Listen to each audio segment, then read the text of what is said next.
Salut à toutes et à tous, ici Gaëtan du studio Rigarty. Aujourd'hui je vous propose mon troisième pro tips, on va voir ensemble comment on gère l'impatience de nos utilisateurs face à une interface. La première chose à savoir sur notre cerveau et son rapport au temps, c'est que pour lui, ce qui compte vraiment, c'est la destination et non le voyage. Je m'explique, en fait il sera beaucoup plus intéressé par le chemin restant à parcourir plutôt que celui déjà parcouru lors d'un processus. C'est l'exemple notamment que nous vivons au quotidien du GPS qui nous donne en temps réel notre heure d'arrivée. Alors une des possibilités pour dire au cerveau qu'il doit attendre, c'est l'élément graphique appelé loader. Il sert à dire que la demande de l'utilisateur est en cours de traitement et qu'elle va arriver. La barre de progression dans le même genre nous permet de quantifier le temps à attendre encore avant que le traitement de notre demande soit fait. On va prendre un exemple, Deliveroo, on est dimanche soir, grosse flemme et vous êtes affamé, vous décidez de commander sur l'application. Alors durant tout le processus, jusqu'à l'arrivée de votre plat au pied de votre porte, l'application va jalonner votre parcours de petites animations et d'estimations chronométrées. Ce sont autant de feedbacks visuels qui nous confortent dans l'idée que vous êtes bien pris en charge dans votre demande par l'application. Le summum de ça, en fait, évidemment, c'est le fait que vous puissiez suivre votre livreur en temps réel sur une carte.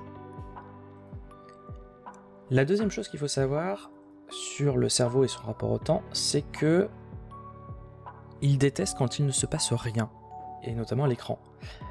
Pour lui, c'est du temps perdu, en fait. On doit donc pouvoir occuper l'esprit de notre utilisateur lorsqu'ils sont en situation d'attente pour un peu détourner leur attention de ce sentiment de vacuité. Alors, une possibilité, c'est que durant l'affichage de résultats d'une demande, on affiche ce qu'on appelle un skeleton, c'est un espèce de gabarit en nuances de gris, qui va déjà un peu représenter à quoi va ressembler l'interface lorsqu'elle aura fini de traiter la demande. On peut aussi faire diversion pour faire oublier l'attente. C'est le cas par exemple du célèbre Dino de Google Chrome lorsque votre connexion internet est hors service temporairement. En attendant qu'elle revienne, le navigateur vous propose donc de jouer avec votre clavier à ce jeu plutôt célèbre maintenant. On va se quitter avec un dernier exemple.